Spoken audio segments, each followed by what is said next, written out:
This is what we do. And if I had to define us as one thing, we are a group of people who have found what we love, something we were passionate about, and tried to turn it into our living, tried to turn it into our job. And you know what? There's lots of people in the world, and that's their goal, but there's many fewer who actually have the courage to do it.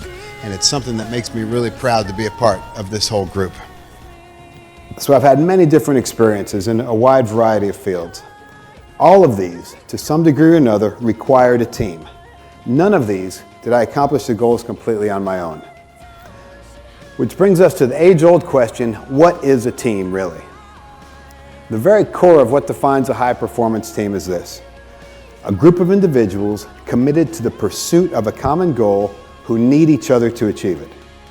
Now, it's a little bit different from the more common definition, which is a group of individuals committed to a common goal. But committing to the goal is easy. Everybody commits to the goal. Who doesn't want the goal? The goal is the prize. The goal is the money. The goal is the victory. Everybody wants the goal.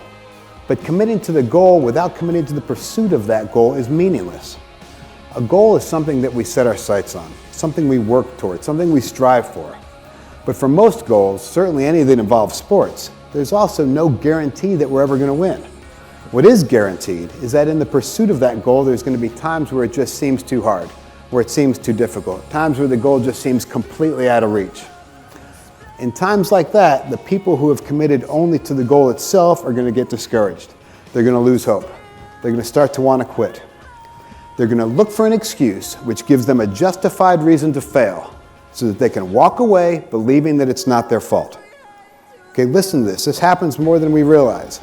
They're going to look for an excuse which gives them a justified reason to fail so that they can walk away still honestly believing that it's not their fault.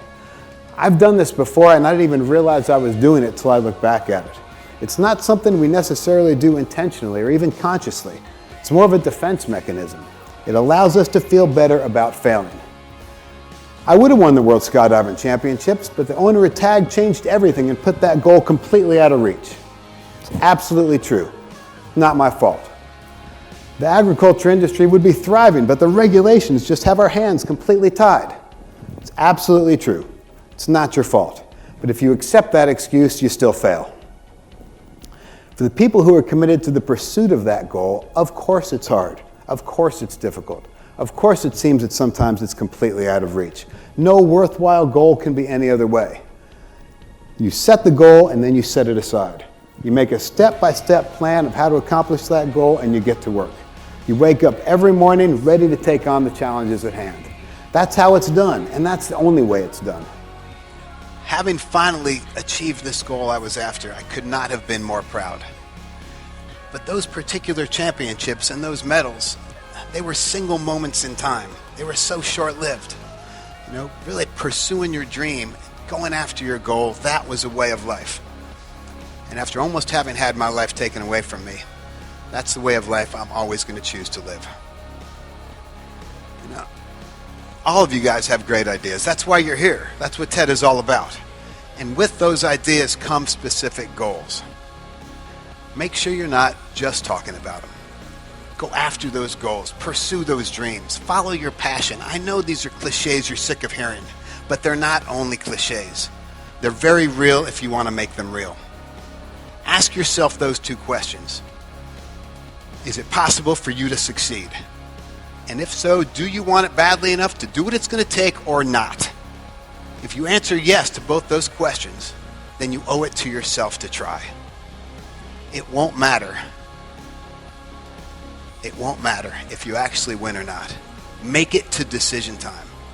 Have the chance to take that leap of faith.